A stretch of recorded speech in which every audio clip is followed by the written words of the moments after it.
Hello everyone. पिछले turn पे हम लोगों ने फोर्स सिस्टम की इक्विलिब्रियम प्रॉब्लम्स को स्टार्ट किया था और कुछ न्यूमेरिकल्स किए थे इक्विलिब्रियम ऑफ फोर्स सिस्टम पर बेस्ड। फ्री बॉडी डायग्राम बनाया था, एंगल सेट किए थे, लामीज थ्योरम अप्लाई किया था, समीशन fx0 समीशन fy0 इस तरह की चीजें अप्लाई की थी। तो बहुत सारी प्रॉब्लम्स हमको करनी है इक्विलिब्रियम पर बेस्ड। कुछ 3 या 4 प्रॉब्लम्स हम लोग पिछले मॉड्यूल 1 पे किया था इक्विलिब्रियम के। तो आज हम लोग मॉड्यूल 2 स्टार्ट कर रहे हैं इक्विलिब्रियम का। तो इस प्रॉब्लम से हम लोग स्टार्ट कर रहे हैं।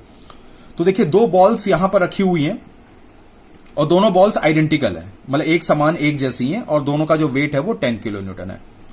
और वो कुछ इस तरीके से एक इंक्लाइंड प्लेन और एक वर्टिकल प्लेन के सहारे रेस्ट कर रही है। वो देख के भी समझ में आता है कि दोनों बॉडीज आपस में रेस्ट पर है, यानी कि इक्विलिब्रियम पर है। और हमें रिएक्शन सेट कॉन्टैक्ट पॉइंट्स निकालना है, यानी कि the problem is based on equilibrium.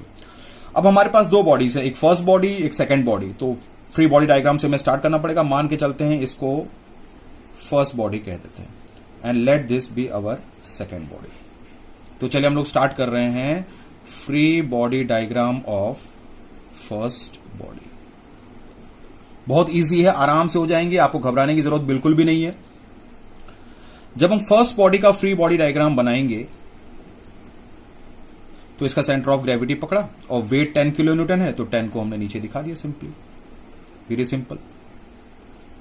Okay, फिर ये बॉडी इस इंक्लाइंड सरफेस को यहां पर टच कर रही है। तो पिछले बार भी हमने बताया था, जैसे अगर इंक्लाइंड सरफेस है इस तरीके से आपका और इंक्लाइंड सरफेस का एंगल यूज हो जाएगा, दैट एंगल इज 45 डिग्री। अब ये बॉल इंक्लाइंड सरफेस को मान के चलते इस पॉइंट पर टच कर रही है, तो जो रिएक्शन होता है वो सरफेस के परपेंडिकुलर होता है। तो this will B angle will B 90 degree, ये सरफेस है। लेकिन हमें पता, और इसका चूंकि ए पॉइंट है तो इसको हम लोग नॉर्मल रिएक्शन NA कह सकते हैं। और हमें पता है कोई भी अगर इंक्लाइंड फोर्स, तिरछा फोर्स हो, तो सबसे इजीएस्ट एक्सिस होती है horizontal, that is x axis. उसके साथ आप एंगल अपना पता कर लीजिए। तो ये NA यहां पर बॉडी को इस तरीके से मिलेगा, यहां पर इस तरीके से मिलेगा। इसका मतलब ये है कि हम यहां पर इस NA को इस तरीके से दिखा सकते हैं, NA। अब ये एंगल, ये 45 डिग्री की हेल्प से, इफ दिस इज 45, ये हॉरिजॉन्टल लाइन है, ये 45 होगा तो ये एंगल भी 45 होगा। ये पूरा 180 है, ये 90 है, तो ये बचेगा 45, सिंपल। ये पिछले टर्न पर भी हम लोग कर चुके हैं। तो ये that is equal to 45 degree. थोड़ा प्रैक्टिस भी करनी है हमें प्रॉब्लम्स की। अब सेकंड, और कहां से रिएक्शन मिलेगा? ये बॉडी नीचे वाली बॉडी को बी पॉइंट पर टच करे, जहां जहां पर टच करेगी वहां पर हमें रिएक्शंस मिलेंगे। अब हमने बताया था कि जब भी 2 सर्कुलर बॉडीज आपस में एक दूसरे को टच करती हैं तो वो एक दूसरे को जो रिएक्शन देती हैं वो एक बॉडी के सेंटर से दूसरी बॉडी के सेंटर पर पास होता है। ये चीज हमने पिछले टर्म पे बताई थी। फॉर एग्जांपल, ये 2 बॉडीज हैं, चाहे सेम साइज की हो, अब यहां पर आइडेंटिकल है, सेम साइज की है, तो इसके सेंटर से इसके सेंटर पर एक दूसरे को वो रिएक्शन देंगी। ये बॉडी इसको पुश कर रही है, मतलब अगर वैसे सोचे, प्रैक्टिकली सोचे, तो ये बॉडी इसको पुश कर रही है, धक्का दे रही है, तो ये इसको एक एक्शन लगाएगी, मान के चलते हैं NB, क्योंकि B कांटेक्ट पॉइंट है। और वही चीज NB पलट के इस ऊपर वाली बॉडी को मिलेगा, क्योंकि न्यूटन्स थर्ड लॉ, जितना इसने इस पर एक्शन दिया उतना ही उस पर रिएक्शन होगा। तो फर्स्ट बॉडी ने सेकंड बॉडी को एक एक्शन दिया, दैट इज NB, और सेकंड बॉडी ने पलट के उसको उतना ही रिएक्शन दिया, दैट इज NB, यानी कि दोनों फोर्स सेम होंगे। अब चूंकि अभी हम फर्स्ट बॉडी का फ्री बॉडी डायग्राम बना रहे हैं, तो हम इस NB को यूज करेंगे, यानी कि ये सेकंड बॉडी इसको एक रिएक्शन देगी जो एक इस बॉडी के सेंटर से इस बॉडी के सेंटर पर जाएगी, और उसको हम इस तरीके से दिखा सकते हैं, that is NB। Centre to centre जाता है रिएक्शन। ओके, अब ये NB भी इंक्लाइंड है। अगर हम NB देखें तो ये तिरछा जाएगा इस तरीके से। जब तिरछा जाएगा तो उसका एंगल जरूर होगा हॉरिजॉन्टल से। अब इस एंगल को हमें पता करना है, और हमने पिछले टर्म में बताया था, क्योंकि दोनों बॉल्स बिल्कुल आइडेंटिकल हैं।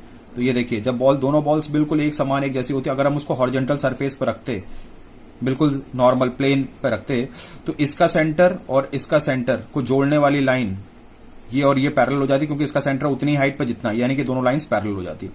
अब ये इंक्लाइंड प्लेन है, तो इससे क्या फर्क पड़ता है? अगर मान के चलो ये सिचुएशन है इंक्लाइंड प्लेन की, सॉरी, ये दे रखा है, ये हो गया और ये हो गया, दोनों बॉल सेम साइज की, ये सरफेस है। तो इसके सेंटर और इसके सेंटर को जोड़ने वाली, क्योंकि इसका सेंटर उतनी ही हाइट, उतने ही परपेंडिकुलर डिस्टेंस पर होगा जितने पर ये होगा, तो इन दोनों लाइंस को अगर हम जोड़ दें तो ये दोनों लाइंस आपस में पैरेलल हो जाएंगी। तो इस इंक्लाइंड प्लेन का एंगल 45 डिग्री है, तो यानी कि इसका एंगल भी 45 डिग्री हो जाएगा। यानी कि ये जो इंक्लाइंड, ये जो सेंटर टू सेंटर रिएक्शन वाली लाइन गई है, इसका जो इंक्लिनेशन है, तिरछापन है, वो 45 डिग्री, यानी कि this angle will be simply equals to 45 degree. और कुछ नहीं सोचना है आपको। ओके, अब सिंपल लगा देते हैं, हम लोग लिख देते हैं दैट इज लामीज थ्योरम, यानी कि हम लोग कह देंगे अप्लाइंग लामीज थ्योरम। तीन फोर्सेस हैं बॉडी पर, इक्विलिब्रियम है और कॉन्करेंट है, तो लामीज थ्योरम लगाने में हमें कोई दिक्कत नहीं हुई। तो लामीज थ्योरम बहुत इजीली लगा सकते हैं। लामीज थ्योरम इस तरीके से कहेगा that is equal to NA। जब एक फोर्स लिखेंगे तो उसके नीचे बाकी दोनों फोर्सेस के बीच का एंगल है, ये एंगल हमारे पास 90 है, तो 90 प्लस 45 यानी कि ये हो जाएगा sine 135 degree is equal to, दूसरा फोर्स हमारे पास NB है, तो NB अब जो NB के नीचे एंगल लिखेंगे 10 और NA के बीच का, तो 90 प्लस 45 यानी कि साइन 135 डिग्री। अब अगला फोर्स है 10, तो 10 अपॉन इन दोनों के बीच का एंगल होगा NB और NA का, तो ये एंगल हमें 90 पता ही है क्योंकि 45 90 है, पूरा 180 है, 180 में से ये माइनस करेंगे तो 90 बचेगा, यानी कि साइन 90 डिग्री। यहां से पता चल रहा है NA और NB की वैल्यू सेम है क्योंकि दोनों के डिनोमिनेटर में सेम है, तो पहले और तीसरे को हम आपस में इक्वल कर सकते हैं, दूसरे और तीसरे को आपस में इक्वल कर सकते हैं। तो यहां से हमारे पास आराम से हम ये कह सकते हैं, इट इंप्लाइज दैट NA की वैल्यू यदि हमको डिटरमाइन करनी है तो NA और इसको दोनों को आपस में इक्वल करें, NA और 10 वाले को, तो ये साइन 135 से मल्टीप्लाई हो जाएगा, यानी कि it will be equals to 10 sine 135 degree divided by sine 90 degree, यानी कि यहां से जो NA की वैल्यू आ जाएगी साइन 135 1 बाई रूट 2, यानी कि this will be equals to 10 by root 2 kilo newton, this will be value of NA। इसी तरीके से NB की वैल्यू भी 10 बाई रूट 2 किलो न्यूटन आ जाएगी। तो बहुत ही सिंपल तरीके से हमने इस प्रॉब्लम को सॉल्व कर लिया है। ओके, दोनों बॉल्स आइडेंटिकल थी और रिएक्शंस पे कांटेक्ट पॉइंट्स पे हमें रिएक्शन निकालने हैं। अब सेकेंड बॉडी का फ्री बॉडी डायग्राम हमको बनाना है, तो पहला हो गया। अब एक चीज और ध्यान देनी है कि अब जब सेकेंड बॉडी का टर्न आएगा फ्री बॉडी डायग्राम बनाने के लिए, तो ये NB जो अभी फर्स्ट बॉडी में NB इस तरीके से दिखाया था, सेकेंड में वही पलट के मिलेगा NB, तो इसका एंगल वही होगा। NB का एंगल यहां पर कितना था 45 डिग्री, तो जब वो पलट के मिलेगा तो वही एंगल मिलेगा, दैट इज 45 डिग्री। अभी हम देखते हैं इसको सेकेंड बॉडी के फ्री बॉडी डायग्राम। तो let us draw the free body diagram of the second body. Okay, तो सेकेंड बॉडी में कुछ सिचुएशन कुछ इस तरीके से चल रही है, एक बार मैं फिर से ड्रॉ कर दे रहा हूं ओवरऑल डायग्राम। ऐसे कुछ है हमारे पास, ये सिचुएशन है लाइक दिस। ओके, तो ये है हमारी सेकेंड बॉडी और ऊपर हमारे पास एक और बॉडी थी, that was first body. Okay, this point was D, this point was C and this point was B। यहां पर हमारे पास वो बॉडी थी पहली वाली, इस तरीके से यहां पर ड्रॉ कर दें, ये सिचुएशन थी। ओके, अच्छा, अब हम लोग बनाएंगे free body diagram of second body का फ्री बॉडी डायग्राम बनाने जा रहे हैं। तो बनाया इस तरीके से,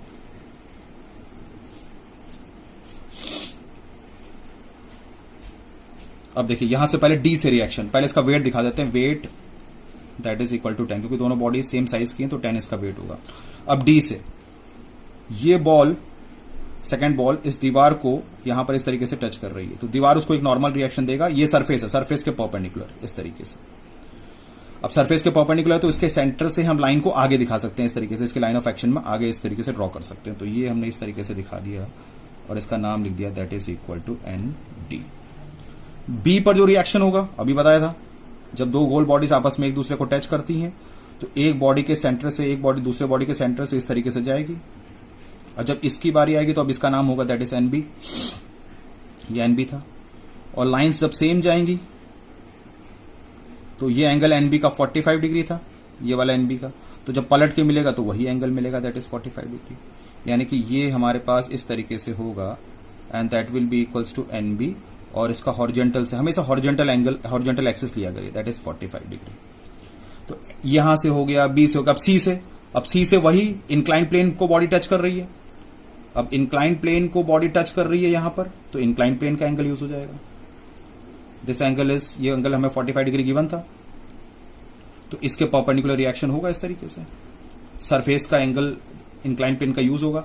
तो फिर हम हॉरिजॉन्टल एक्सिस ड्रॉ कर दें, ये 45 होगा तो ये एंगल भी 45 डिग्री होगा, ये 90 है परपेंडिकुलर तो ये एंगल बचा हुआ 45 डिग्री होगा, यानी कि यहां पर हम इस तरीके से ड्रॉ कर सकते हैं और इसका नाम लिख सकते हैं NC and this angle is 45 degree.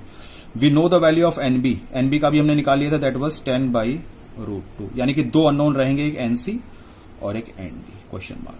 यहां पर हम लामीज थ्योरम तो अप्लाई नहीं करेंगे क्योंकि हमारे पास 4 फोर्सेस हैं. तो कॉन्करेंट सिस्टम में सारे फोर्सेस एक जगह पर इकट्ठा हो रहे हैं, कॉन्करेंट है.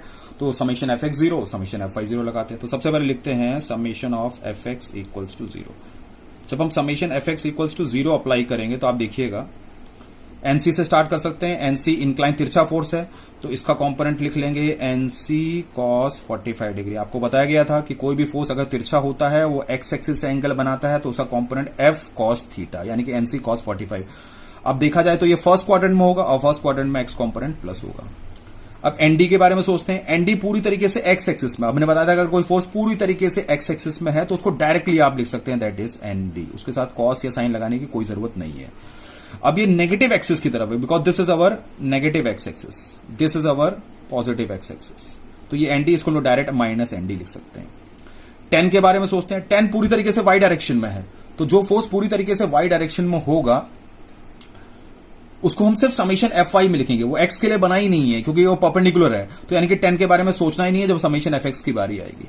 फिर आती है बारी एनबी की. एनबी भी फिर एक्स एक्सिस एंगल बना रहा है 45 डिग्री, और चूंकि ये फोर्थ क्वाड्रेंट में है तो फोर्थ क्वाड्रेंट में एक्स कॉम्पोनेंट पॉजिटिव होगा, यानी कि plus N B cos 45 degree it is equal to 0. ये हो गया इस तरीके से, यानी कि इट इंप्लाइज दैट ये हमारे पास हो गया एनसी कॉस 45 डिग्री. एनडी की वैल्यू ये हो गया, और एनबी की वैल्यू जो हमारे पास है that is equal to 10/√2 cos 45 degree is equal to 0. इसको हम सिंपल तरीके से इक्वेशन बना सकते हैं कि N C cos 45 degree minus N D, और ये जब उधर जाएंगे तो 10/√2 cos 45 की वैल्यू 1/√2 यानी कि it will be equal to -5. Okay, -5. Let this be equation number 1. ये -5 है. उसके बाद हमारे पास एक और कंडीशन होती है summation of F Y equal to 0. ध्यान से करना है, जल्दीबाजी नहीं करनी है. फिर से यहीं से स्टार्ट करते हैं. एनसी, अगर ये एनसी कॉस 45 है तो 100% है कि एनसी साइन 45 हमें लिखना ही पड़ेगा. एक्स वाले में कॉस, वाई वाले में साइन, यदि एक्स एक्सिस एंगल, और हम लोग हमेशा एक्स एक्सिस से ही एंगल लेते हैं. तो एनसी साइन 45. एनडी का कोई लेना देना नहीं है क्योंकि एक्स के लिए बना है, वाई में लिखने की इसको जरूरत ही नहीं है. 10 को हम डायरेक्टली लिख सकते हैं, दैट इज -10 क्योंकि नेगेटिव वाई एक्सिस है. और एनबी का कंपोनेंट, अगर हमने एनबी कॉस 45 लिखा है तो यहां पर हम एनबी साइन 45 लिखेंगे ही लिखेंगे. चूंकि ये फोर्थ क्वाड्रेंट में वाई नेगेटिव होता है, that is equal to 0. Okay, तो अब एनबी हमारे पास है, यानी कि ये हो जाएगा N C sine 45 degree it is equal to, ये 10 उधर जाएगा तो +10 हो जाएगा, और एनबी ये भी उधर जाएगा प्लस, तो एनबी की वैल्यू हमारे पास थी 10/√2 और साइन 45 भी 1/√2. यानी कि यहां से इट इंप्लाइज दैट ये पूरी हमारे पास इक्वेशन आ गई. तो यानी कि यहां से हो जाएगा एनसी साइन 45 डिग्री, ये √2 5 यानी कि 15, this will be equals to 15, यानी कि एनसी की वैल्यू 15/sin 45 यानी कि 15√2 किलो न्यूटन इस तरीके से आ जाएगी. क्योंकि साइन 45 की वैल्यू 1/√2, जब 1/√2 से डिवाइड होगा तो √2 ऊपर चला जाएगा. ये हमारे पास इक्वेशन 1 थी, यानी कि हम कह सकते हैं कि पुटिंग इन इक्वेशन नंबर 1 में अगर हम पुट कर दें एनसी की वैल्यू, तो यानी कि ये हो जाएगा 15√2 cos 45 degree minus N D is equal to -5. इसको सॉल्व कर लेते हैं. ये +5 इधर आ जाएगा तो 15√2 cos 45 की वैल्यू 1/√2, तो √2 से रूट कटेगा तो ये 15 बचेगा. ये +5 इधर आ जाएगा +5 and that is equal to N D, यानी कि एनडी की value that is equal to 20 kilo newton. तो बहुत इजीली हमने इस प्रॉब्लम को सॉल्व कर दिया है. कंसेप्ट एकदम सिंपल रखना है, एक्स एक्सिस से एंगल बनाना है और सरफेस के परपेंडिकुलर रिएक्शन होती है, इन चीजों का ध्यान रखना है, और लामीज थ्योरम कैसे अप्लाई करते हैं वो भी आपको पता है, और कैलकुलेशंस को सिंपल रखना है. So this was our first problem. ये हमारी पहली प्रॉब्लम थी. चलिए, अब ये तो सिंपल थी, दोनों बॉल्स आइडेंटिकल थे. अब हम देखते हैं next problem. Let us see the second problem. Second problem देखिएगा, determine reactions at contact points. यहां पर देखिए ऐसा लग रहा है कि ये सवाल उसी तरीके से है, बस वहां पर यह था कि दोनों बॉल सेम साइज की थी. और दोनों का वेट भी सेम था 10 किलो न्यूटन 10 किलो न्यूटन, लेकिन यहां पर इसका जो वेट है वो 10 किलो न्यूटन है और इसका वेट 30 किलो न्यूटन है और हमें कांटेक्ट पॉइंट पर रिएक्शन डिटरमाइन करना है। तो यानी कि सिचुएशन अब डिफरेंट हो चुकी है, लेकिन घबराने की जरूरत नहीं है, आप बिल्कुल वैसे ही करिए जैसे नॉर्मल तरीके से करते हैं। तो सबसे पहले हम इसको फर्स्ट बॉडी मान लेते हैं और इसको हम सेकंड बॉडी मान लेते हैं। अब हमें इसका फ्री बॉडी डायग्राम बनाना है। तो पहले हम किसका फ्री बॉडी डायग्राम बनाएंगे? फर्स्ट का। कोई पूछेगा क्यों फर्स्ट का फ्री बॉडी डायग्राम बनाना है? क्योंकि यहां पर फर्स्ट बॉडी यहां पर एक इंक्लाइन सरफेस को टच करे तो यहां पर एक रिएक्शन मिलेगा, नीचे वाली बॉडी को इस पॉइंट पर टच करे एक रिएक्शन यहां पर मिलेगा और एक इसका अपना वेट होगा, यानी कि 3 फोर्सेस होंगे। नीचे वाले का बनाएंगे तो एक बी पर रिएक्शन होगा, एक सी पर रिएक्शन होगा, एक डी पर रिएक्शन होगा, इसका वेट, यानी कि 4 फोर्सेस होंगे। उसमें से अभी हमें 3 पता ही नहीं, कोई फोर्स नहीं पता, तो एनबी भी नहीं पता, एनसी भी नहीं पता, एनडी भी नहीं पता, तो हम उसको सॉल्व नहीं कर पाएंगे। इसीलिए पहले उसका फ्री बॉडी डायग्राम बनाना चाहिए जिस पर फोर्सेस की संख्या कम हो, वो सॉल्व भी हो जाएगा, उससे एनबी पता चल जाएगा, वही एनबी सेकेंड वाली बॉडी में यूज हो जाएगा तो एक वेरिएबल हमारा कम हो जाएगा। तो इस तरीके से तो हम लोग free body diagram of first से स्टार्ट करें। आप समझ ही रहे होंगे सारी चीजें, कोई बहुत कठिन काम नहीं चीजों को समझना। ओके, तो बॉल ये बड़ी है, इसका सेंटर ऑफ ग्रेविटी पकड़ते हैं और नीचे की तरफ एक एरो बना देते हैं और इसको लिख देते हैं that is 30 kilonewton. Okay, A से एक रिएक्शन मिलेगा, वही इंक्लाइन प्लेन वाला, फिर से वही सोचते हैं, सिंपल। ये यहां पर पॉइंट है, बस आपको इंक्लाइन यहां पर टच करा तो इंक्लाइन सरफेस का एंगल 45 डिग्री यूज हो जाएगा। तो ये सरफेस ये गया normal reaction that is N A, this angle is 90 degree, ये सरफेस है।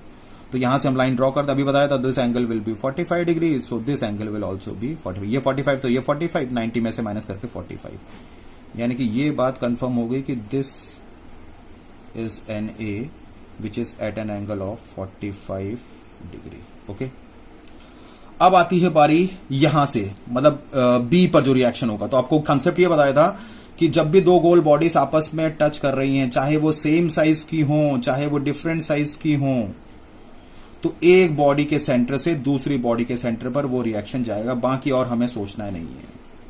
तो ये हो गया इस तरीके से, और इसका नाम हो गया दैट इज एन बी, और इसका भी नाम हो गया दैट इज एन बी। अभी एन बी इंक्लाइंड है, यानी कि हम इसको इस तरीके से दिखा सकते हैं, क्योंकि ऊपर वाले बॉल की भी बारी आ रही तो एन बी हो जाएगा। और मान के चलते हैं this angle, let this angle be alpha, मान के चलते हैं ये एंगल अल्फा है, तो यानी कि ये एंगल हमारे पास अल्फा होगा।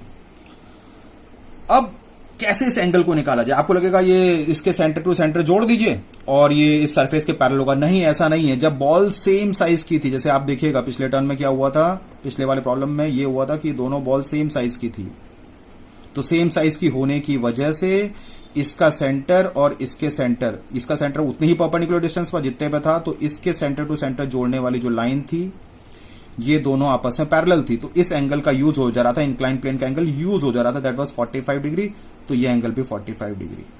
लेकिन इस केस में देखिए आप, जैसे ये इंक्लाइन सरफेस है, अगर मान के चलो ये बॉल बड़ी हो गई है सेकंड वाली, खुद दिखेगा आपको डायग्राम, और ये बॉल छोटी है, ये इंक्लाइन सरफेस है, ओके, जिसका एंगल हमारे पास 45 डिग्री गिवन है। इसका सेंटर इधर है, इसका सेंटर इधर है। अब इसके सेंटर टू सेंटर जोड़ेंगे अगर लाइन हम इस तरीके से, ये देखिए यहां पर जो रिएक्शन का नाम था that was equal to N B.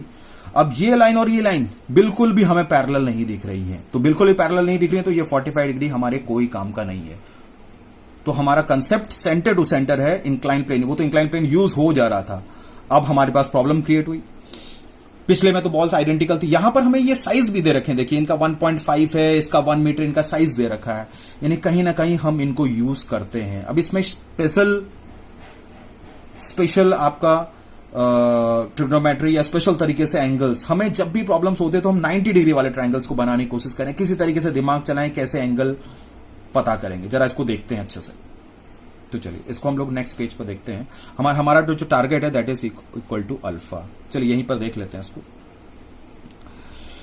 तो ये बॉल इस तरीके से है, ध्यान रखिएगा, ये है, और ये हमारा इंक्लाइन प्लेन यहां पर ड्रॉ कर देना इस तरीके से, और ये हमारी जो है वो इस तरीके से। हाँ, तो ये देखिएगा इस तरीके से सिचुएशन है। तो ऐसा करते हैं कि पहले ये इसका सेंटर का लेवल, ये इसका सेंटर का लेवल है और ये इसका सेंटर का लेवल है, इसके सेंटर टू सेंटर इस तरीके से लाइन हम जोड़ देते हैं। अब ये देखिए इसका जो सेंटर है, अगर हम इसका जो ये इसका जो रेडियस है, that radius is equal to 1.5 and this radius is equal to 1। ये दोनों रेडियस है, ये इसका रेडियस, ये इसका रेडियस। हम एक यहां पर एक राइट ट्रायंगल इस तरीके से बनाने की कोशिश करते हैं, 90 डिग्री का एक ट्रायंगल, ये इस तरीके से बनाना, और ये एंगल हमारे पास, दिस एंगल विल बी 90, यानी कि इस पर फोकस करना। मान के चलते इसका नाम रख देते हैं दैट इज P, इसका नाम रख देते हैं Q, और इसका नाम रख देते हैं R। तो वो हमें ट्रायंगल कुछ इस तरीके से दिख रहा है, ये बड़ा कर दिया थोड़ा, P थोड़ा इजी हो जाएगा, P Q and this is R। Okay, अब ये साइड मींस यहां से यहां तक की जो लेंथ है, यहां से यहां तक की लेंथ है, हमें पता है ये 1.5 है। अगर हमने ये जो लाइन यहां पर जो ड्रॉ की है, ये वाली जो लाइन ड्रॉ की है QR वाली लाइन, वो बिल्कुल इंक्लाइन के पैरेलल बनाने की कोशिश की है, और इंक्लाइन के पैरेलल बनाने की हमें कोशिश करनी भी है, तभी हम कुछ दिमाग चला पाएंगे। तो इंक्लाइन के पैरेलल ये चूंकि चली गई है, तो इसका मतलब है यहां से यहां तक का जो साइज होगा, ये जो साइज यहां से यहां तक का 1 है, तो this size will also be equals to 1। अगर ये 1 है, ये पूरा 1.5 है, तो यानी कि ये 0.5 होगा, क्योंकि ये लाइन और ये लाइन दोनों अब हमने सेंटर टू सेंटर नहीं है, लेकिन ऐसा कुछ लाइन बनाने की कोशिश की ताकि इसके पैरेलल हो जाए और हम एक राइट ट्रायंगल यहां पर इस तरीके से बना सकें। और चूंकि पूरा 1.5 था इसका रेडियस, ये 1 है, तो ये जो माइनस करके निकलेगा that is 0.5, this is 0.5। Okay, अब ये देखिए इसमें स्पेशल तरीके से ये करना। अब हमारे पास ये एंगल है, मान के चलते हैं ये एंगल जो यहां पर आया, यानी कि ये वाला जो एंगल है, दिस एंगल, ये अल्फा नहीं है, ध्यान रखना, इट इज नॉट अल्फा, ये कोई नया एंगल है, and this angle is beta. तो हमने कैसे अपना मकसद पूरा किया? हमने इस तरीके से किया कि इसके सेंटर टू सेंटर जो ये जा रहा था, सेंटर टू सेंटर जो ये जा रहा था यहां पर इस तरीके से, उसका एंगल अल्फा था, लेकिन ये अल्फा को निकालना था। तो अल्फा को निकालने के लिए अब कैसे निकलेगा? तो उसके लिए पहले हम लोगों ने क्या किया, दोनों बॉल्स को बना लिया और सेंटर टू सेंटर का एंगल निकालना था, हॉरिजॉन्टल से निकालना है, सेंटर टू सेंटर का एंगल हॉरिजॉन्टल से निकालना है। तो हमने इसके सेंटर और इसके सेंटर पर एक परपेंडिकुलर इस तरीके से डाल दिया और एक ऐसी लाइन ड्रॉ करी जो इंक्लाइन के पैरेलल हो, ताकि इंक्लाइन के पैरेलल हो जाए तो कुछ हमारे लिए इजी हो जाए। इसका रेडियस 1 है, इसका रेडियस 1.5 है, तो ये बचेगा 0.5, और ये एंगल इसको हमने माना है दैट इज बीटा। ये अल्फा नहीं है, ये बीटा है। अभी आपको सारी चीज दिखा देंगे। अब हमें ये राइट ट्रायंगल तो बन रहा है, थोड़ा टेढ़ा बन गया, कोई दिक्कत नहीं है। तो ये हमारे पास, अब इसमें से एटलीस्ट एक साइड तो पता है 0.5, लेकिन एक और साइड मिले। अब हम इसको पता कर लें Q से R तक या फिर P से R तक, किसी को एक को पता कर लें, लेकिन वो इतना आसान नहीं होगा। Q से R तो हमें पता नहीं करना, लेकिन अगर हम P से R के बारे में सोचें, P से R तक ये जो लेंथ है वो इसका रेडियस प्लस इसका रेडियस होगा, P से R तक की लेंथ। अब यहां से लेकर यहां तक इसका रेडियस होगा, that radius will be equals to 1.5, और यहां ये बाउंड्री है, बाउंड्री से लेकर इसके सेंटर तक का ये लेंथ है, दैट इज इक्वल टू 1, यानी कि ये हो जाएगा that is equal to 2.5। Okay, इसका मतलब है यहां से अगर हम इस ट्रायंगल को देखें तो ये एंगल बीटा है, तो बीटा के सामने वाली साइड और सबसे बड़ी साइड हाइपोटेन्यूज गिवन है, यानी कि साइन लगा देते हैं, यानी कि sine beta will be equals to 0.5 divided by 2.5। इसका मतलब है beta will be equals to sine inverse 0.5 divided by 2.5। तो ये एंगल हमारा लगभग आ जाएगा, that angle will be equals to 11 point something angle आ जाएगा, and that angle will be equals to 11.54 degree. Okay, यहां तक हम लोग पहुंच गए। थोड़ा आराम से करना है क्योंकि बॉल का साइज डिफरेंट हो चुका है, चूंकि बॉल का साइज डिफरेंट हो चुका है इसीलिए हमारे लिए प्रॉब्लम क्रिएट हो रही है। तो बॉल का साइज डिफरेंट होने की वजह से इसके सेंटर टू सेंटर जो ये लाइन जाएगी, रिएक्शन जाएगा, उसका जो इंक्लिनेशन है वो 45 डिग्री में होगा। तो उसके इंक्लिनेशन को निकालने के लिए हमने इतना दिमाग चलाया है। तो वो अभी हमने बीटा पता किया, it is not alpha, beta पता किया है। अब अल्फा के बारे में सोचते हैं, तो उसको देखते हैं हम अभी। ओके, तो देखिए सिचुएशन क्या थी, सिचुएशन कुछ इस तरीके से थी।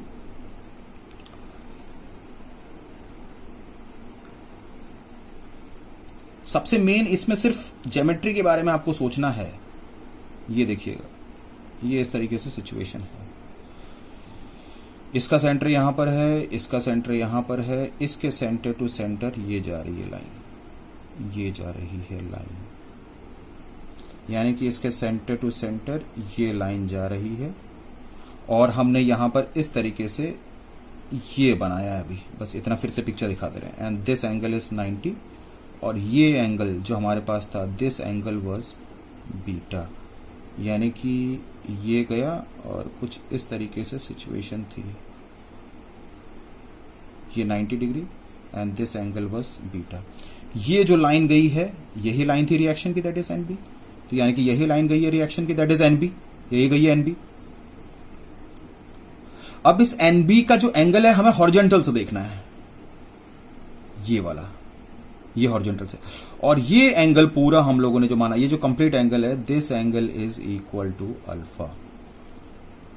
अब फिर हम ऐसे सोच सकते हैं कि ये एंगल है, अगर अब इस टोटल एंगल अल्फा को कैसे पता करें, how to determine this angle alpha. तो ऐसे दिमाग चला सकते हैं कि ये देखिए, ये जो यहां पर हमने ये लाइन और ये लाइन बनाई थी, मतलब ये जो लाइन यहां पर और ये इंक्लाइन प्लेन है, ये दोनों पैरेलल है, मींस ये वाली लाइन और ये वाली लाइन पैरेलल है। तो अगर हम यहां पर एक एंगल इस तरीके यहां पर दिखा दें एंगल, तो this was equal to 45 degree. तो इसका मतलब है कि अगर हम यहां पर देखें तो ये एंगल भी हमारा हो जाएगा 45 डिग्री। मींस ये वाली जो लाइन है, जो ये इस तरीके से सिचुएशन थी, ये ओके, दिस वाज 90, ये सेंटर टू सेंटर जा रहा था और ये हमारा इंक्लाइन प्लेन था इस तरीके से। दिस इंक्लाइन प्लेन का एंगल हमारे पास था 45 डिग्री और ये जो लाइन थी ये तो सेंटर टू सेंटर है और ये लाइन जो है ये पैरेलल, यानी कि अगर हम इसका एंगल देखें तो ये एंगल भी हो जाएगा 45 degree, because this line and this line is parallel. तो ये 45 डिग्री हमको मिल गया, यानी कि ये 45 है और ये एंगल हमारे पास बीटा है और ये ही हमारा एनबी का एंगल है, एनबी का एंगल है। तो अब एनबी का, सॉरी ये एनबी का नहीं, ये वाली जो लाइन है, दिस इज रॉन्ग, ये एनबी का एंगल है। तो ये एनबी का एंगल हमारे पास पूरा अल्फा है। तो आप सोच रहे हैं ये 45 है, ये बीटा है, तो alpha will be simply equals to 45 degree plus this beta. वैसे भी यहां पर दिख रहा था एनबी की लाइन थी, ये line this was at 45 degree और ये एंगल बीटा है। तो यानी कि इसका जो हॉरिजॉन्टल से, इस एनबी का जो हॉरिजॉन्टल से जो तिरछापन आएगा वो 45 प्लस बीटा, यानी कि 45 plus 11.54, this will be equals to 56.54 degree. Okay, इतना मेहनत हमें करनी पड़ेगी इस एंगल की चीजों को डिटरमाइन करने में। ओके,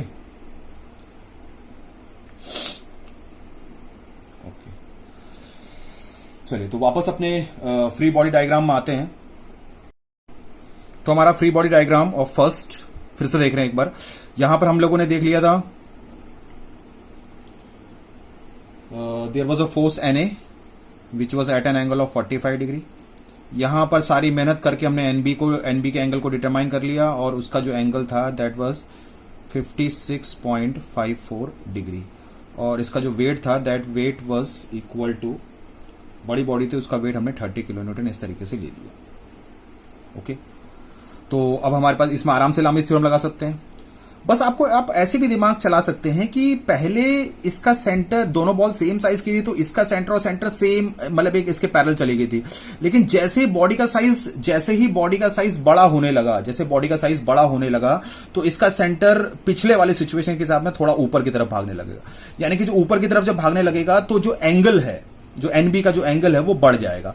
पहले बॉल छोटे साइज की थी, बराबर साइज की थी, तो इसके सेंटर टू सेंटर एक लाइन जा रही थी जो इंक्लाइन प्लेन के पैरेलल जा रही थी 45 डिग्री।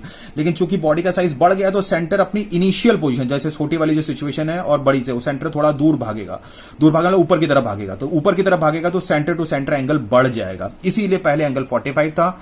सेम केस है पहले वाली प्रॉब्लम में, जो बॉल्स आइडेंटिकल थी, अब 56.54 है। अगर ये बॉल छोटी होती, मान लीजिए अगर ये बॉल छोटी होती और पहले आइडेंटिकल लेते, आइडेंटिकल वाले सिचुएशन 45 डिग्री, अगर ये बॉल छोटी हो जाती तो सेंटर नीचे की तरफ आ जाता, यानी एंगल कम हो जाता, तब 45 में से हम उतना एंगल माइनस कर देते। ऐसा भी हम कॉमन सेंस लगा सकते हैं, दिमाग चला सकते हैं, कोई दिक्कत नहीं है। तो 45 माइनस 11.54 हो जाता है यहां पर, ये इस तरीके से।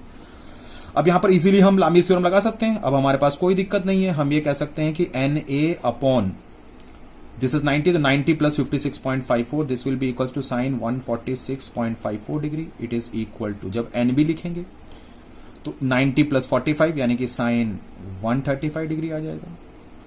It is equal to, weight है हमारा 30 लिखेंगे तो ये एंगल आएगा, यानी कि ये हो जाएगा angle sine 180 degree minus 56.54 degree minus 45 degree. पहले और तीसरे को आपस में इक्वल कर दें तो यहां से हमारे पास Na की वैल्यू आ जाएगी, 30 साइन 146.54 डिग्री डिवाइडेड बाय, ये पूरा एंगल है, सारी चीज हम कैलकुलेटर में आराम से फीड कर सकते हैं, sine 180 minus 56.54 degree minus 45 degree, the value of NA will be equal to 2.29W।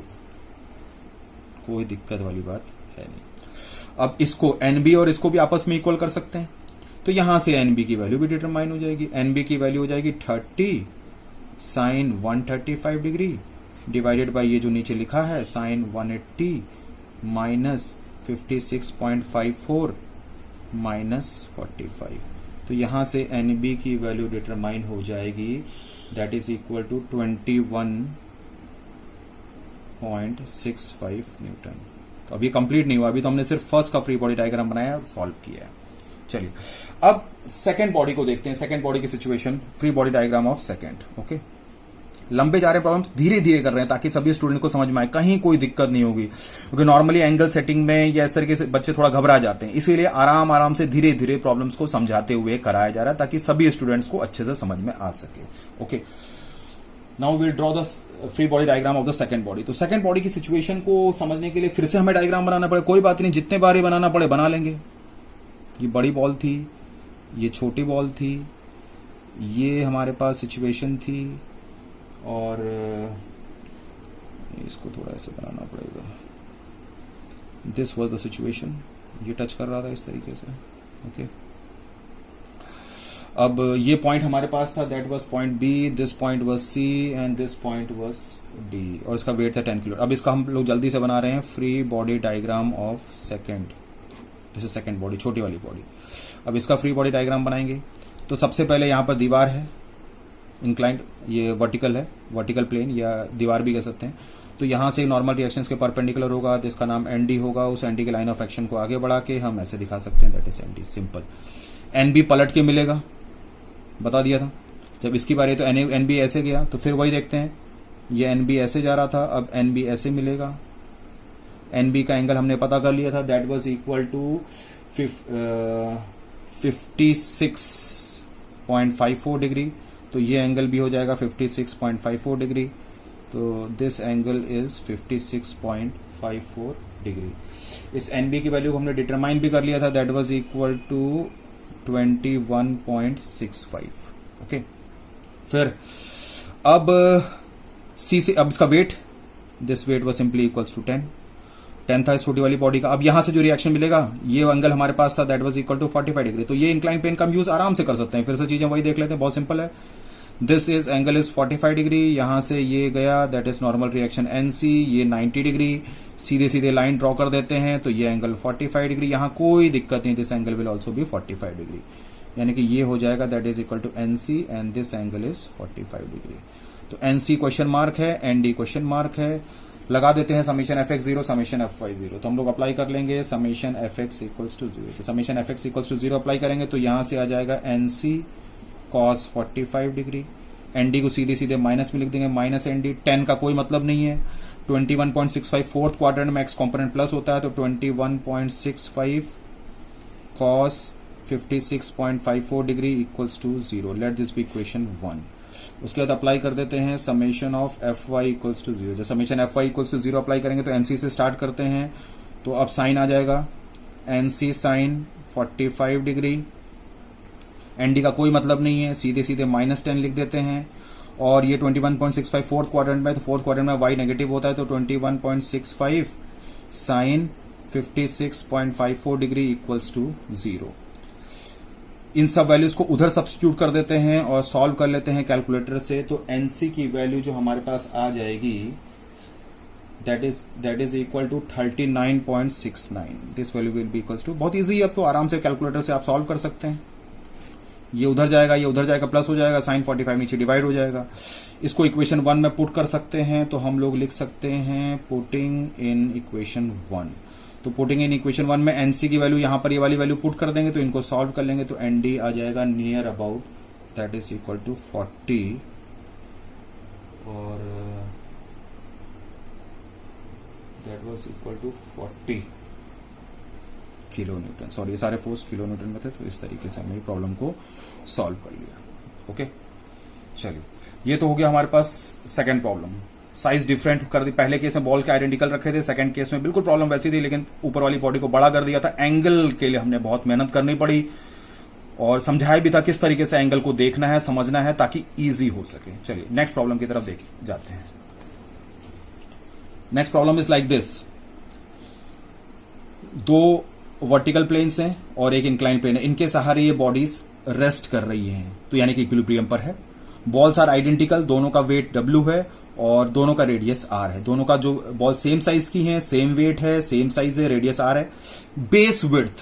Base width का मतलब हुआ कि ये दोनों इस तरीके से ये एक वर्टिकल प्लेन है, ये एक वर्टिकल प्लेन है। इनका जो बेस विड्थ है, यानी कि ये जो साइज दे रखा है, that is equal to 3.5 R radius के टर्म्स में। मतलब रेडियस जो है, इस बॉल का रेडियस R है, ताकि ज्योमेट्री को हम एंगल निकालने में हमें हेल्प हो सके आराम से, और हमें रिएक्शंस को पता करना है। तो मान के चलते हैं ये फर्स्ट है, ये सेकंड है। अब इजीली हम सॉल्व कर सकते हैं। बॉल रुकी हुई है, इक्विलिब्रियम में, तो यानी कि हम बनाएंगे free body diagram of first. सीधे free body.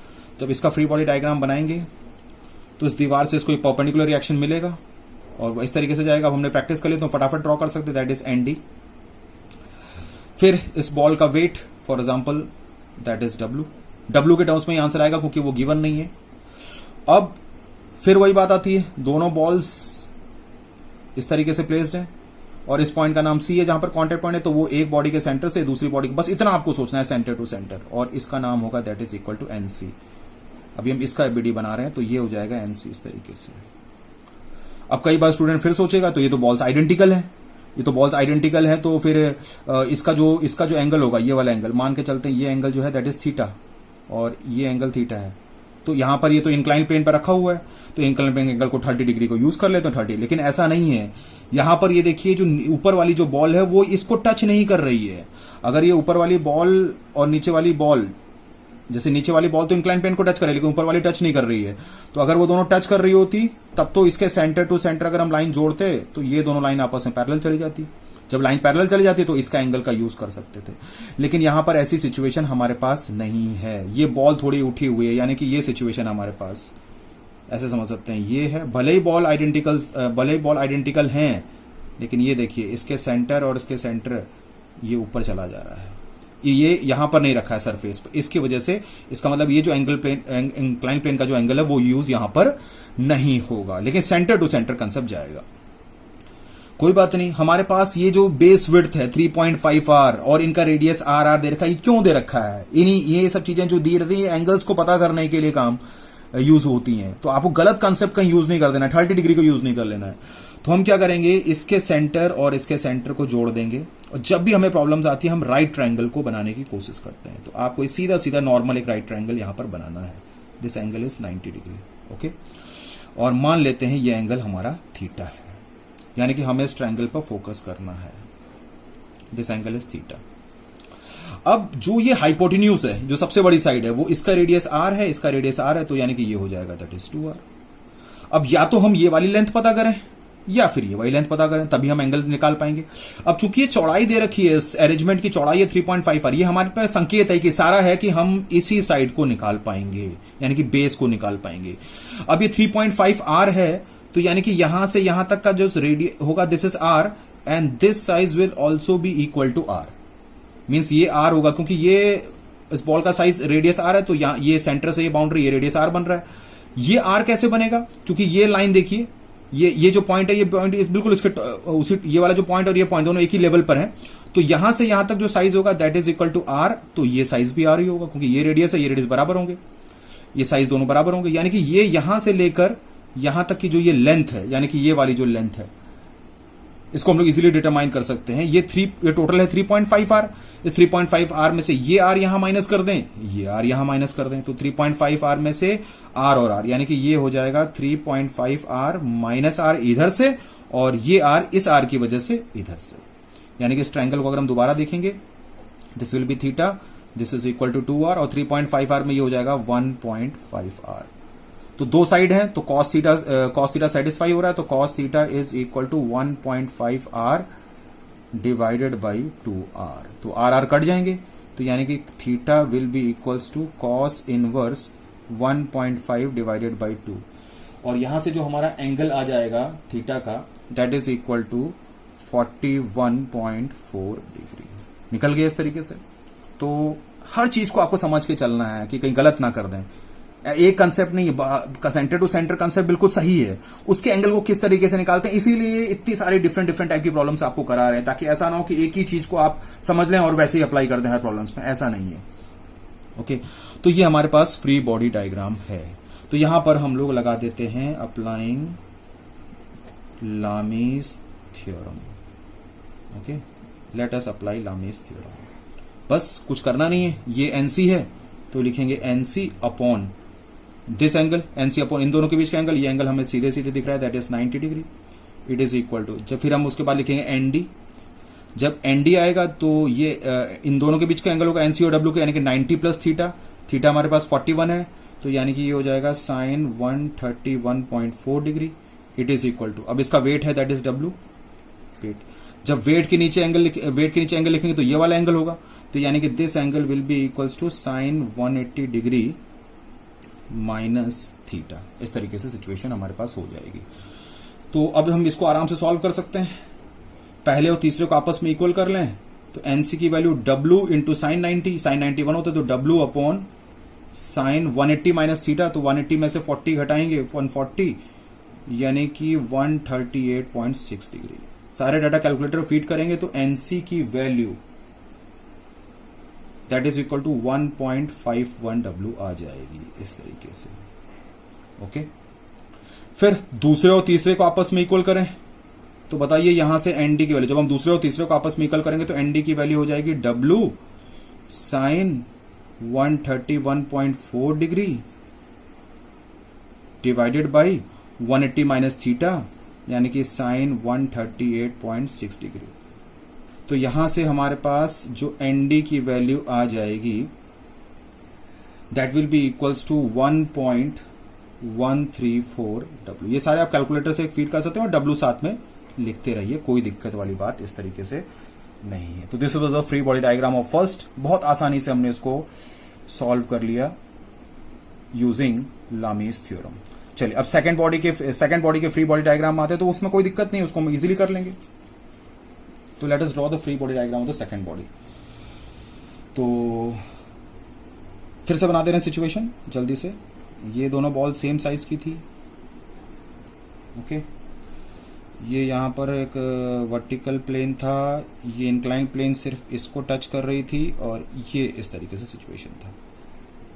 This point was A, this point was C and this point was B, और ये जो एंगल था दिस एंगल वाज 30 डिग्री। अब इसका फ्री बॉडी डायग्राम बना रहे हैं, that is free body diagram of second. Okay, तो इसका फ्री बॉडी डायग्राम बना रहे हैं, तो ये पकड़ा, दोनों का वेट सेम है, वेट हमारा डब्ल्यू गिवन था, डब्ल्यू बना दिया। सी से पलट के रिएक्शन मिलेगा and that is equal to NC, ये बता चुके हैं बार बार एनसी। और एनसी के एंगल को पलटने के बाद भी वही होगा, पलटने से पहले और पलटने के बाद दोनों का एंगल सेम होगा। This was theta and this is also theta, this is NC and this is NC, center to center वाला जो ये एंगल है। तो एनसी का जो एंगल है theta that was equal to 41.4 degree, और एनसी की वैल्यू हम लोगों ने डिटरमाइन कर ली थी, that was equal to 1.51 W. Okay, A यहां से दीवार है, ये देखिए वर्टिकल प्लेन है, तो वर्टिकल प्लेन से तो बहुत ही ईजी है, सीधे इसके परपेंडिकुलर रिएक्शन मिलेगा और इसका नाम होगा एन ए। तो यानी कि यहां पर हम दिखा सकते हैं एन ए हमारा अननोन है। फिर ये बॉल यहां पर इंक्लाइन प्लेन को टच कर रही है, तो यहां तो बहुत ही सिंपल हो गया। अगर ये बॉल इंक्लाइन प्लेन को टच कर रही है तो यहां से इस तरीके से एन बी होगा, दिस विल बी 90 डिग्री। ये एंगल हमारे पास 30 डिग्री है, हॉरिजॉन्टल लाइन खींचने की कोशिश करिए, बस ये एंगल 30 डिग्री होगा, 30 और ये एंगल हो जाएगा हमारा 60 डिग्री। सो दिस ये जो हमारे पास जाएगा that is equal to N B and it is at an angle of 60 degree. Simple. अब हमें बस कुछ करना नहीं है, 3 फोर्सेस हैं नहीं है तो लामीज थ्योरम नहीं लगा सकते, 4 हैं तो समेशन एफ एक्स 0। सबसे पहले एन ए पूरी तरीके से पॉजिटिव एक्स डायरेक्शन में डायरेक्ट लिख देंगे। एन बी का कंपोनेंट सेकंड क्वाड्रेंट में है तो माइनस एन बी, कॉस लगाने में हमें कोई आपत्ति नहीं होनी चाहिए। एन सी थर्ड में है तो एक्स कंपोनेंट नेगेटिव होगा, तो लिखेंगे minus N C cos of 41.4 degree. W को लिखने की जरूरत नहीं है, एन बी हमारा अननोन है, एन ए भी अननोन है। W क्योंकि पूरी तरीके से y डायरेक्शन में, अभी हम समेशन एफ एक्स लिख रहे हैं, तो यानी कि इट इज इक्वल टू 0, यानी कि यहां से हो जाएगा NA minus NB cos 60 degree, it is equal to NC की वैल्यू हमारे पास थी 1.51 W, यानी कि 1.51 W के टर्म्स में ही आएगा into cos of 41.4 degree. Let this be equation 1। W से कोई घबराने देते, W के फॉर्म में आंसर आएगा। उसके बाद हम अप्लाई कर देंगे समेशन FY 0। जब summation FY equals to 0 apply करेंगे, NA का कोई रोल नहीं होगा क्योंकि x डायरेक्शन में है पूरी तरीके से। NB का कॉम्पोनेंट NB साइन 60 हो जाएगा क्योंकि y लिख रहे हैं, और सेकंड क्वाड्रेंट में y पॉजिटिव होता है। ये NC का कॉम्पोनेंट नेगेटिव हो जाएगा, यानी कि माइनस 1.51 W साइन आएगा, अब साइन 41.4 डिग्री, और ये W लिखा जाएगा माइनस W के तौर पर। इस NA का कोई मतलब नहीं होगा क्योंकि पूरी तरीके से x में है। अभी हम समेशन FY लिख रहे हैं इक्वल टू 0। तो यहां से हम NB sine 60 degree it is equal to, इन सबको उधर ले जाते हैं तो 1.51 W sine 41.4 degree plus W। Okay, तो यहां से सबको पुट करेंगे और NB की वैल्यू डिटरमाइन हो जाएगी, और NB की वैल्यू हमारे पास आ जाएगी 2.31 W। आराम से कैलकुलेटर पर W कॉमन ले लीजिएगा, 1.51 साइन 41.4 कैलकुलेटर से प्लस 1 आ जाएगा, साइन 60 से डिवाइड कर दीजिएगा, W के टर्म्स में आंसर आ जाएगा। इसको कर देते हैं पुटिंग इन इक्वेशन 1। जब हम 1 में पुट करेंगे, इस NB की वैल्यू को यहां पुट कर देंगे तो ये भी W के टर्म्स में आ जाएगी, ये भी W के, फिर NA की वैल्यू डिटरमाइन हो जाएगी, यानी कि यहां से NA की वैल्यू हम इजीली कैलकुलेट कर लेंगे और NA की वैल्यू आ जाएगी 2.29 W। कोई बड़ा काम नहीं है चीजों को सॉल्व करना, बस 1.51 W cos 1.51 को cos 41.4 से मल्टीप्लाई कर लीजिएगा, साथ में W लगा दीजिएगा, और NB की वैल्यू 2.31 इंटू कॉस 60 उधर जाके प्लस हो जाएगा, that will be all equal to the value of NA। इस तरीके से हम आराम से चीजों को सॉल्व कर सकते हैं। ओके, तो this was our third problem. चलिए अब आगे देखते हैं।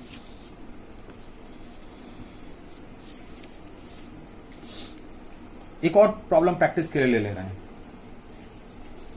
यहां पर फोर्थ प्रॉब्लम है, वेट ऑफ स्मॉल सिलेंडर। ये छोटा सिलेंडर है जिसका वेट W है, और रेडियस ऑफ स्मॉलर सिलेंडर, और इस छोटे सिलेंडर का जो रेडियस है वो R है।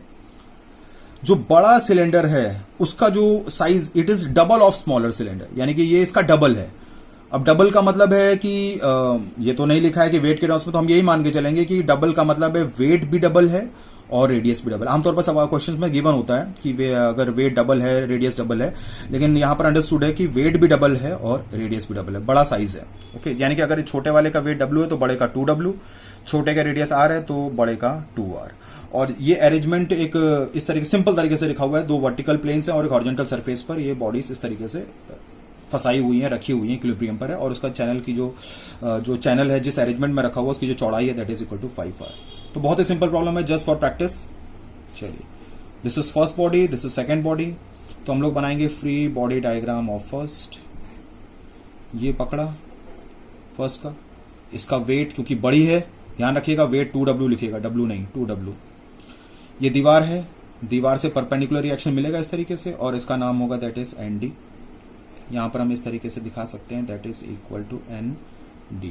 ओके, फिर ये हमें फिर पता है दो गोल बॉडीज अगर होती हैं सेम साइज की, चाहे डिफरेंट हो, सेंटर टू सेंटर, ये गया सेंटर टू सेंटर, C के नाम पर इसका नाम हो जाएगा that is equal to NC। तो ये angle, this angle is theta, तो यानी कि ये हम दिखा सकते हैं NC और दिस एंगल इज थीटा। फिर मकसद वही रहता है कैसे सेंटर टू सेंटर पता किया जाए, तो फिर वही जैसे हम लोगों ने पिछले केस में किया था, ये जो चौड़ाई है ये संकेत है आपके पास, यानी कि आप एक ट्रायंगल इस तरीके से बना लीजिए, ये एंगल थीटा होगा तो ये एंगल भी थीटा होगा। तो यहां पर देख लेते हैं इसको, दिस एंगल इज थीटा। ये जो सबसे बड़ी साइड है हाइपोटेन्यूज, वो इसका रेडियस R है और इसका रेडियस 2R है, यानी कि मिला के हो जाएगा दैट इज 3R। ये जो यहां से यहां तक जो बेस है हमें पता है ये जो रेडियस होगा that is equal to R2, और ये जो यहां से यहां तक साइज होगा that is equal to 2R, क्योंकि अभी ये साइज बड़ा हो चुका है तो इसका जो यहां से यहां तक जो साइज होगा that is equal to 2R, तो उसी लेवल पर है तो ये भी 2R होगा।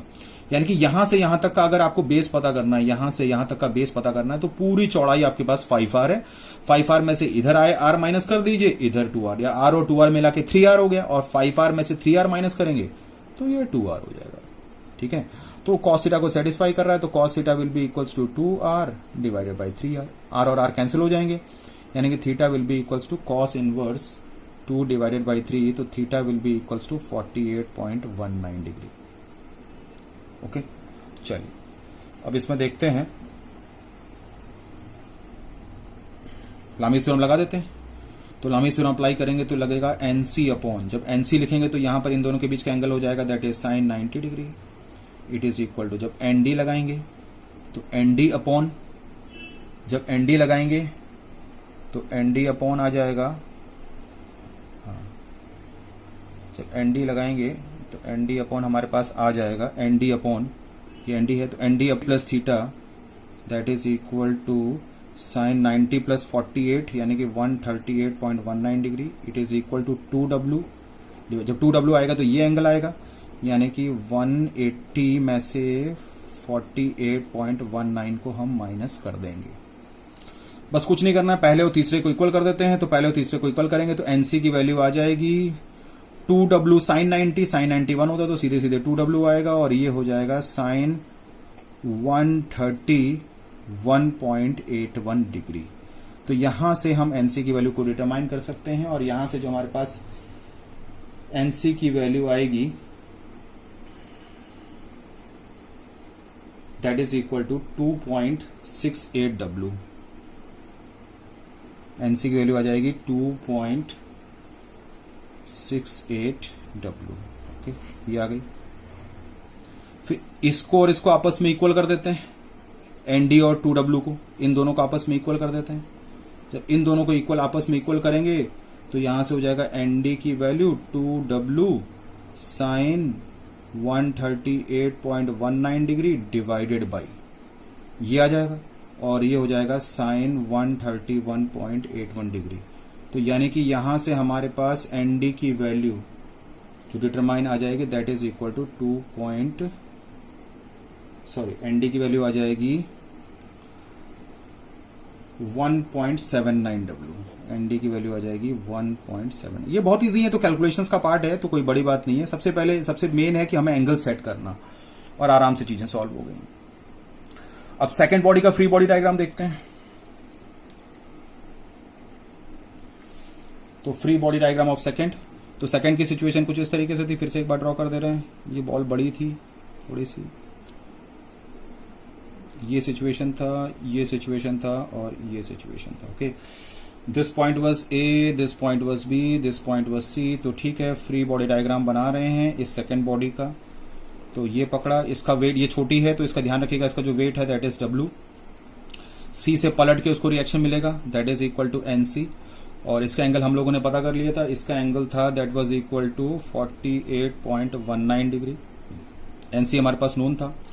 ए से जो रिएक्शन होगा वो सिंपल परपेंडिकुलर होगा, और इसको हम यहां पर दिखा सकते हैं that is equal to N A. अभी देखिए ये बॉल बहुत सिंपल केस हो गया, ये बॉल नीचे वाले सरफेस को यहां पर बी पर टच कर रही है, तो इसके परपेंडिकुलर रिएक्शन होगा, और इसका नाम होगा एन बी। तो ये एन बी की लाइन ऑफ एक्शन आगे बढ़ा सकते हैं और ऊपर की तरफ दिखा सकते हैं that is equal to N B. कितना सिंपल है इसका फ्री बॉडी डायग्राम बनाना हो। तो this N B will be our question mark and this N A will be our question mark. तो बस आपको लगा देना है समेशन एफ एक्स जीरो। जब समेशन एफ एक्स जीरो लगाएंगे तो एन ए लिखेंगे, एन ए। इसका कोई मतलब नहीं एन बी का, डब्ल्यू का भी कोई मतलब नहीं, तो सीधे सीधे हो जाएगा minus N C cos 48.19 degree equals to 0, क्योंकि थर्ड क्वाड्रेंट में है तो एक्स नेगेटिव होगा। तो यहां से अगर हम सॉल्व, एनसी की वैल्यू हमारे पास पहले से नोन थी, तो यहां से हमारे पास जो एनए की वैल्यू हो जाएगी, एनसी की वैल्यू हमारे पास थी 2.68w और कॉस ऑफ 48.19 डिग्री। तो यहां से हमारे पास एन ए की वैल्यू जो आ जाएगी, एन ए की वैल्यू आ जाएगी that is equal to 1.79w। बहुत सिंपल हो गया। चलिए उसके बाद अप्लाई कर देते हैं summation F Y zero. Summation F Y zero में एन ए शामिल नहीं होगा क्योंकि पूरी तरीके से एक्स में, एन बी डायरेक्ट शामिल होगा that is N B plus में। एनसी का कंपोनेंट नेगेटिव होगा थर्ड क्वाड्रेंट में, साइन वाई कंपोनेंट भी नेगेटिव होता है साइन 48.19 डिग्री, और इसको लिख सकते हैं माइनस डब्ल्यू इक्वल्स टू 0। तो इन सब की वैल्यूज को पुट करेंगे तो एनबी की वैल्यू आ जाएगी 3w। इस तरीके से हमने प्रॉब्लम को सॉल्व कर लिया। इजी है, जस्ट प्रैक्टिस के लिए ये सब प्रॉब्लम्स लिए हैं। ओके,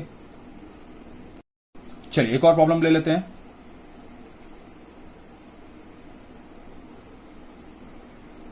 हाँ चलिए एक और प्रॉब्लम ले लेते हैं। देखने में थोड़ा सा घबराहट हो रही, पता नहीं ये प्रॉब्लम कैसे होगी, और अभी तक तो बॉल्स चल रही थी, अभी अचानक के सामने हमारे पास कैसे प्रॉब्लम्स आ गई, तो इसको घबराने की जरूरत नहीं है। बहुत सिंपल कंसेप्ट से इसको हम सॉल्व कर सकते हैं।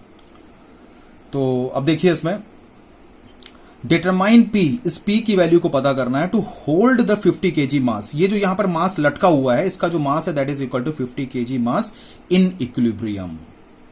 तो यहां पर एक पुली है और यहां पर भी एक पुली है। अब ये सोच के देखिए, और यहां से कोई पी फोर्स अप्लाई हो रहा था। ऐसा इमेजिन करिए कि यहां पर कोई आदमी इसको खींच रहा है पी फोर्स से, कोई आदमी इसको खींच रहा है पी फोर्स से।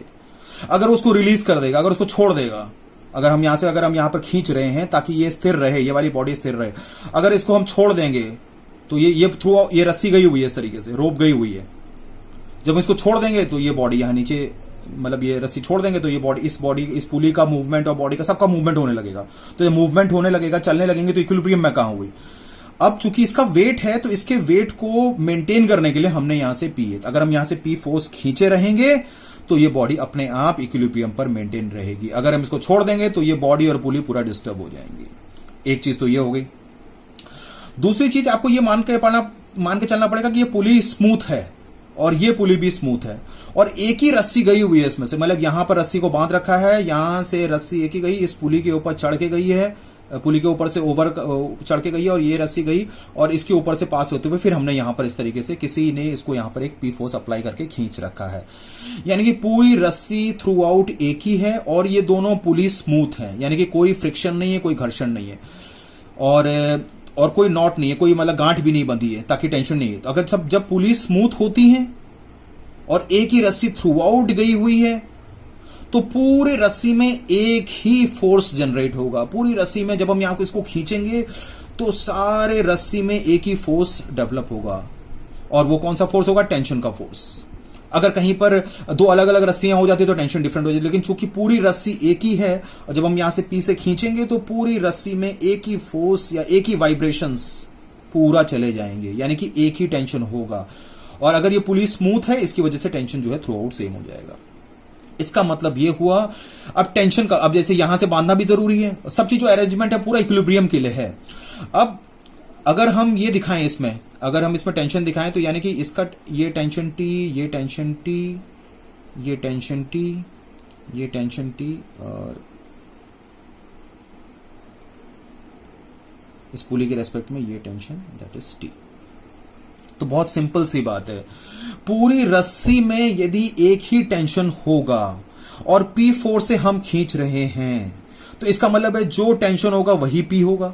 क्योंकि यदि हम किसी चीज को, अगर हम यहां पर पी फोर्स अप्लाई कर रहे हैं बहुत जोर से, अगर फोर्स को अप्लाई कर रहे हैं यहां पर, तो अगर हम वो फोर्स अप्लाई कर रहे हैं तभी तो रस्सी टाइट है और तभी तो रस्सी में फोर्स जनरेट हो रहा है। यानी कि जाहिर सी बात है कि ये T totally it is nothing but equal to that is P, क्योंकि हम जो ये पी फोर्स से खींच रहे हैं वही फोर्स रस्सी में टेंशन के फॉर्म में जनरेट होगा। यानी कि अगर आपको पी निकालना है तो आप टेंशन निकाल लीजिए। हम इस केस में ये कर सकते हैं कि इक्विलिब्रियम है तो हम इस पुली का फ्री बॉडी डायग्राम बना सकते हैं, इस वाली पुली का, फॉर एग्जाम्पल दिस पुली, यानी कि free body diagram of free body. इस पुली को ए मान लेते हैं, इस पुली को ए मान लेते हैं, तो free body diagram of pulley. Okay, इसको पुली का फ्री बॉडी डायग्राम बनाते हैं। तो देखिए अब आपको लग रहा होगा कि ये जो है ये टेंशन ऐसे गया, मतलब इसमें टेंशन दिखाना है। टेंशन हमेशा बॉडी से दूर दिखाते हैं, इसीलिए हमने देखिए इसके रेस्पेक्ट में टेंशन दूर दिखाया है, क्योंकि बधी हुई यहां पर है तो टेंशन का फोर्स हमेशा बॉडी से दूर दिखाना पड़ता है। और जिस डायरेक्शन में वो बंधी होती है, अभी इसी तिरछे तरीके से, ये इंक्लाइन तरीके से बंधी हुई है तो उसी डायरेक्शन में फोर्स होगा। और यहां पर एक फोर्स हम इस तरीके से दिखा सकते हैं, दैट इज टी। अब देखिए जब हम इसका फ्री बॉडी डायग्राम बना रहे हैं तो ये रस्सी अलग से लटकी हुई है, ये यहां से लेकर ये रस्सी तो पूरी एक ही है, लेकिन जो यहां पर इसके सेंटर पर जो दूसरी रस्सी लटकी हुई है जो कि इस 50 kg को रेस्ट में ला रही है, इक्विलिब्रियम पे ला रही है, तो वो रस्सी अलग है। अब जो रस्सी अलग होगी तो उसमें कोई नया टेंशन होगा। मान के चलते हैं ये इसके सेंटर पर है और ये टेंशन ऐसे दिखाना पड़ेगा, क्योंकि अगर इसके रेस्पेक्ट में फ्री बॉडी डायग्राम बना रहे हैं तो ये टेंशन इससे दूर, ये टेंशन इससे दूर, रस्सी टेढ़ी गई है, तिरछी गई है, तो उसी की डायरेक्शन में टेंशन का फोर्स होगा। रस्सी टेढ़ी गई है तो उसी की डायरेक्शन में फोर्स होगा। लेकिन चूंकि ये रस्सी यहां पर सेम थी इसलिए इसको भी टी लिख रहे हैं, इसको भी टी लिख रहे हैं, इसको भी टी लिख रहे हैं, इसको भी टी लिख रहे हैं। लेकिन ये रस्सी बिल्कुल अलग हो चुकी है तो इसलिए इसका एक नया टेंशन मानना पड़ेगा। मान के चलते हैं इस टेंशन को हम लोग टी वाई ले ले रहे हैं, टी वाई। तो इस टेंशन को हम लोग लिख ले रहे हैं that is T Y. This is free body diagram of pulley. अब इस पुली का weight of pulley is negligible. Pulley का कोई वेट आपको मान के नहीं चलना है। तो यानी कि आप फ्री बॉडी डायग्राम में उस बॉडी का वेट, पुली का वेट नहीं दिखाएंगे। तो सिंपल है, अब आपको प्रॉब्लम सॉल्व करनी है। ये टेंशन है, ये टी वाई है। अब ये तो ऐसा लग रहा है कि ये सारे फोर्स एक जगह पे इकट्ठा नहीं हो रहे हैं, तो पुली का वेट नेग्लिजिबल है और जो साइज है, पुली का जो साइज है वो भी नेग्लिजिबल है। यानी कि पुली बहुत छोटी है, ना उसको वेट को कंसीडर करना है ना इसको साइज को। जब हम इस पुली के वेट को और साइज को कंसीडर नहीं कर रहे हैं तो हम इसको पॉइंट की तरह ट्रीट कर सकते हैं। यानी कि पुली एकदम छोटी हो गई है, बहुत छोटी हो गई है, पॉइंट की तरह बहुत छोटी हो गई। तो ये जो टेंशन है यहां पर, ये जो टेंशन टी दिखाया है, ये जो टेंशन टी दिखाया है, ये हम यहां पर सेंटर पर भी दिखा सकते हैं। This is T, this is T and this is equal to T Y. Okay, simple इस तरीके से। अब एंगल बना लेते, घबराने की जरूरत नहीं, बहुत आसानी से सॉल्व हो जाएगा। अब ये देखिए, कुछ इस तरीके की सिचुएशन दे रखी थी, एक वर्टिकल लाइन यहां पर बनी हुई थी और ये टेंशन ऐसे गया था और ये एंगल हमारे पास 30 डिग्री गिवन था इस टेंशन का। अगर हम यहां पर देखें तो ये 30 डिग्री होगा, तो ये एंगल ऑटोमेटिकली 60 डिग्री होगा। तो इसका मतलब अगर हम यहां पर एंगल बनाना चाहें, ये 60 डिग्री, उसी तरीके से ये 30 है, ये ऐसे था, तो ये एंगल भी हमारे पास हो जाएगा, ये एंगल 30 डिग्री था, तो ये हॉरिजॉन्टल से एंगल हो जाएगा दैट इज 60 डिग्री। यानी कि ये एंगल भी हमारे पास 60 डिग्री हो गया। लामीज थ्योरम में लगा तो सकते हैं, लेकिन लामीज थ्योरम लगाने से फायदा क्या होगा? ना तो हमें टी पता है ना टी वाई पता है, तो अननोन रह जाएगा। इसके लिए हम लोग इस ब्लॉक का फ्री बॉडी डायग्राम बना सकते हैं। दैट इज ये जो free body diagram of mass है, इसका फ्री बॉडी डायग्राम हम बड़े आराम से ड्रॉ कर सकते हैं। ये भी सब सारी चीजें स्थिर हैं, तो आप किसी का भी फ्री बॉडी डायग्राम बना सकते हैं। पुली का भी बना सकते हैं, इस पुली का भी बना सकते हैं, किसी की भी रस्सी का भी बना सकते हैं, लेकिन हमें उसका फ्री बॉडी डायग्राम बनाना चाहिए जिससे हमें कुछ आंसर्स निकल के मिले जो हमारे लिए काम की चीज हो। इसलिए हमने यहां पर ये पुली बहुत इंपॉर्टेंट थी, क्योंकि इसी से ये सब चीज बंधी हुई थी और पी फोर्स टेंशन के बराबर होगा, इसीलिए हमने इसका बनाया। और ये एक रस्सी। अब हम जब इस ब्लॉक का फ्री बॉडी डायग्राम बनाएंगे तो इस ब्लॉक का जो वेट दिखाएंगे नीचे की तरफ, इसको अलग कर लेंगे और इस ब्लॉक का जो वेट होगा दैट इज इक्वल टू 50 × 10, क्योंकि ये मास दे रखा है, जी से मल्टीप्लाई कर दिया। अब जब पुली और ये बॉडी इस तरीके से हैं, मान चलो ये हमारे पास ये पुली थी और ये बॉडी थी इस तरीके से, तो अगर इसका टेंशन ये दिखाया टी वाई, तो इसका टेंशन ऐसे दिखाएंगे T Y, this was T Y. क्योंकि अगर इस पुली, क्योंकि यहां से यहां तक रस्सी एक ही है, तो एक ही, इतने से लेकर इतने तक एक ही टेंशन पूरा फैलेगा। तो जब इसके पुली के रेस्पेक्ट में बनाएंगे तो पुली से दूर होगा ये वाला टी वाई, लेकिन जब बॉडी के रेस्पेक्ट में बनाएंगे, ब्लॉक के रेस्पेक्ट में, तो इससे दूर होगा। तो टेंशन हमेशा बॉडी से दूर लगता है। किसका फ्री बॉडी डायग्राम बना रहे हैं ये चीज ध्यान रखनी है। इसलिए जब पुली के रेस्पेक्ट बनाया तो पुली से दूर बनाया, अब जब ब्लॉक का बनाएंगे तो ब्लॉक से दूर दिखाएंगे, मींस ये वाला डायरेक्शन दिखाएंगे, दैट इज टी वाई। तो ये हो जाएगा दैट इज टी वाई, लेकिन टेंशन एक ही है क्योंकि यहां से यहां तक रस्सी एक ही है।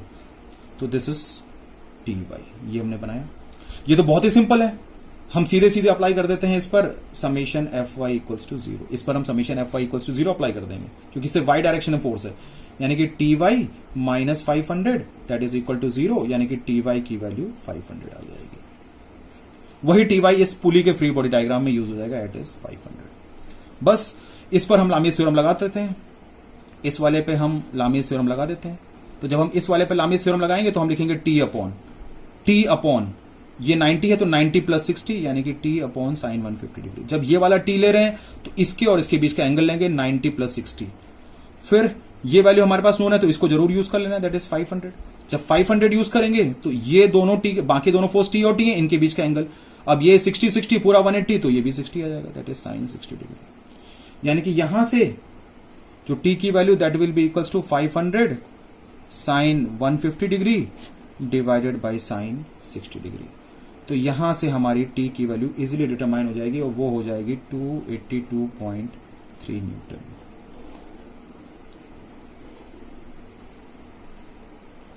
Okay, this is the value of tension. अब हमें